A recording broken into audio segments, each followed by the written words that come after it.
There's a moment where your intuition gives you a warning, and a moment where you decide whether or not you're going to listen to that still small voice. Have you ever set a boundary and then wondered if you were the problem? I mean, if you are, that's incredibly self-aware of you, and I don't discount that, but that's not the point. If someone gets angry or dismissive when you say no or set a boundary, that's information, and it might just be the clearest proof that the boundary was necessary. In 2025, I stopped negotiating with that still small voice. Did you? Let's talk about it. Your Southern Lesbian, traveling the globe again, from London to California with a little bit of Carolina. Hey y'all, I am Ashley Hydrick, your host here at Your Southern Lesbian. Welcome back. It's good to see you. Y'all, 2025 felt like the moment that changed everything. For me anyway. I don't know about for y'all, but man, I learned a lot of lessons last year. And this whole new year, new me thing, well, you can just throw her out the window, okay? Because 2026 ain't here yet in terms of like energy and new year, new me. According to the astrologers, y'all know I look at the woo-woo, we still got a couple months to go. The astrological reset of things doesn't actually happen for a couple more months. So we are still really actually in the process of shedding, and boy, do I feel it. I still feel it. Y'all, is it still happening for y'all too? And also, did you name her yet? Do we have a name yet? Holding y'all accountable. All right, so let's talk about this, y'all. How about listening to our intuition in these moments with boundaries? Intuition is incredibly efficient, but often ignored, right? I mean, how often do you get that little feeling in your gut where you know that the words coming out of your mouth aren't exactly matching what your gut is telling you should do or say? So when you set a boundary and someone pushes back on it, how does that make you feel? And what do you interpret that as? Do you instantly feel like you should have done something different?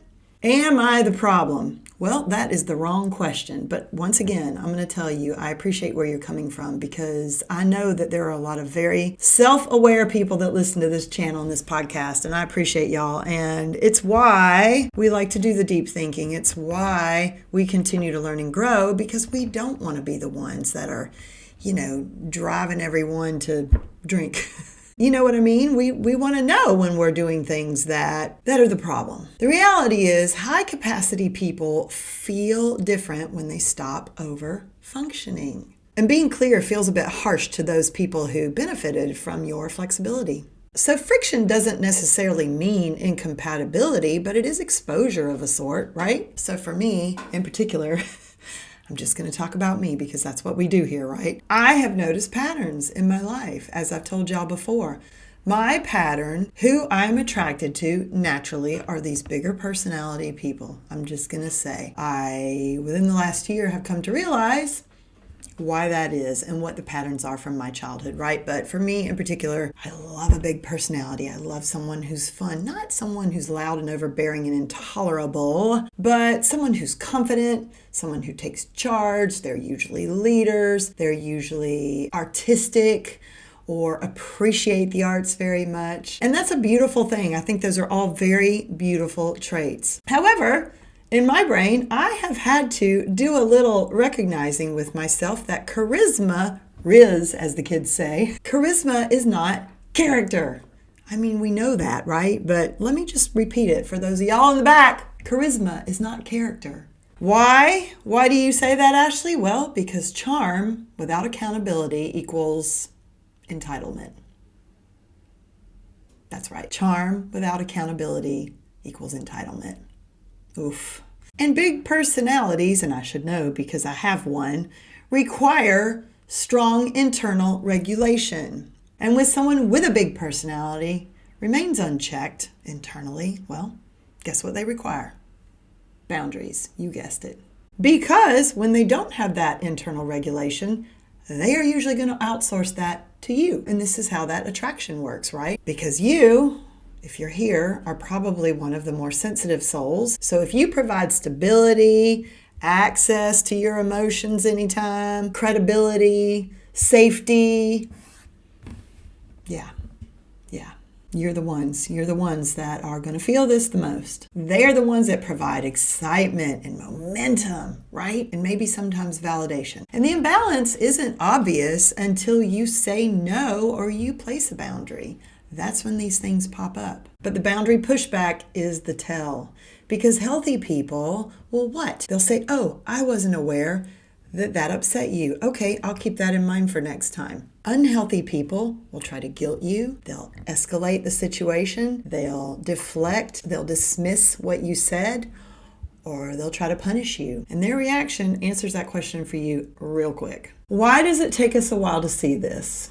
And how many times have you been in this situation where someone has completely dismissed your boundary or something you've asked of them, and you took a step back and softened and pushed it under the rug and kept going just to keep the peace, right? This could be in a romantic relationship. It could be in business.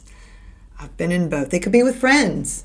I've had it happen in all. Well, because familiar dynamics are what feel normal to us. And that is each of our work to figure out, really, right? As to like, what are our patterns and why do they feel normal and are they healthy?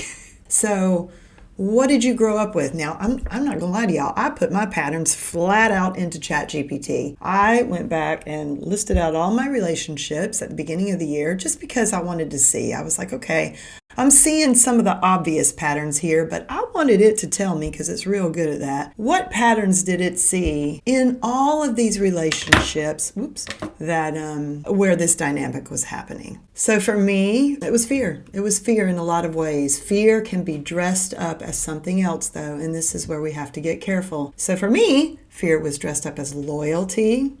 It was dressed up as empathy. And these things kept me negotiating with myself and the situation way past the warning. So what ChatGPT said to me when I asked it, why did I stay so long in these unhealthy relationships? Let me tell you what it said. I'm going to read it to you. It said, not because of the fear of being alone and not fear of starting over.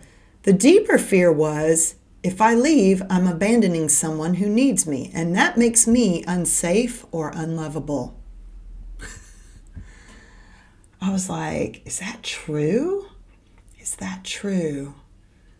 Yeah, I think there were a couple times where I really felt that, and I had to dive even deeper, as if I wanted to dive deeper on this stuff. No, I'm pretty sick of doing the deep dive.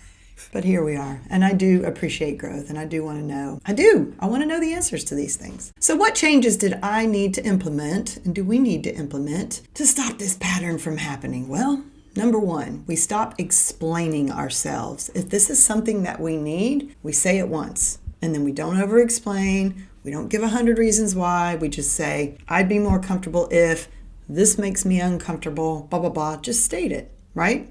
And then stop talking. And we stop needing agreement from this other person if we need to walk away. So for you, it might not be big personalities. It might be insert personality type here, whatever that is. But the question we have to ask ourselves are, like for me, I have to say, are big personalities always bad? Well, no, of course they're not, because there are a lot of really brilliant, really healthy, safe, big personalities out there that I love and follow and have as friends in my life. And I love them. But the ones who haven't been safe for me, haven't respected my limits, and haven't wanted to repair when they messed up. And those are huge. You have to see that in people, because if they can't, they're just not safe for you. So our new filter is, how do they respond to no? Do they repair or do they retaliate? Do they take responsibility without having to be managed? Or do they try to manage you in return? So boundaries don't have to end relationships, but they will end arrangements that only worked for one side. And here's the crucial distinction that I want y'all to hear from me and understand, because I really felt this way for a long time. And even in the midst of my therapy, I believed that I set it up that way. So I want y'all to understand that you didn't get these outcomes because you set these relationships up the wrong way. We got these outcomes because we had not yet realized that early boundaries are diagnostic. I mean, when I learned that, I was like, well, holy shit, nobody ever taught me that. Nobody ever taught me that I needed to sort of gauge early on in a relationship how these things would work to see how this person was going to respond and react in my life and what that meant. Also, I believed, and I'm guessing you did too, that repair would come after the understanding. So hence the over-explaining, right? I would continue to explain and explain and explain, thinking, oh, they're going to get it. It's going to make sense to them a minute, and then they're going to want to repair what just happened. Well, some people don't. Some people just don't. Also, and this is the hard one, y'all, I gave my trust before observing their response to a no or to a boundary. I gave too much too soon. So be careful with your hearts. Of course, I know you're giving people. We're giving people. We love. We want to be loved. We want to share love. That's everybody, I think, I hope. I think now we're learning how to do that with different standards, right? So if we're thinking of our life like an algorithm, and if you are in an unhealthy relationship, especially if you have children, I want you to hear this too, because in this, Magdalena McClellan said this, and I'm taking this from her, but it was such a good point. If you have children and you're staying in an abusive relationship, you're not saving those children from the pain of divorce. You're teaching them what to tolerate. And you're setting their new normal for them.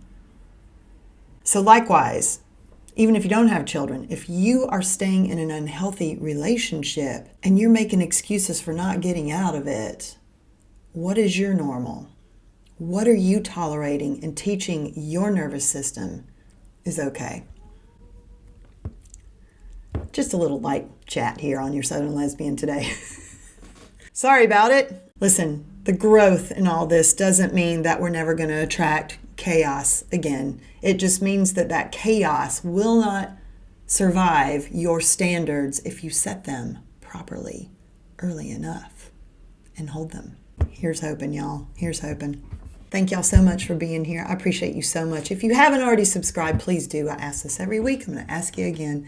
It means so much to me when you do. There's a TikTok channel. There's kind of an Instagram channel. Y'all know all that. Oh, and also I wanted to let a few of you know on the DL, I consider y'all like people I can trust if you're here on this channel. I am starting a little consulting biz for people who want to start their own podcast and get up and running. So DM me the word consulting info if you'd like more. It's basically a 90-minute intensive to start, and we assess everything, and then we see what you need from there. And if you want to use me or if you want to do it on your own. I've had several people approach me at this point, and I keep sending them away and saying, just go watch YouTube channels. But I know that, and they get annoyed with me because it takes a long time. I get it. People have questions. So if that's something you'd like help with, then I am going to take on a couple of clients a month. So let me know. I would love to meet you and help you along your journey. Thank you so much, and I will see you guys next week. Have a wonderful week. Bye, y'all. Just a reminder, y'all, I'm not a doctor. Everything I share here is for entertainment and encouragement, not medical advice. The views you hear are mine or my guests, not my sponsors. Any similarity to real people is purely coincidence.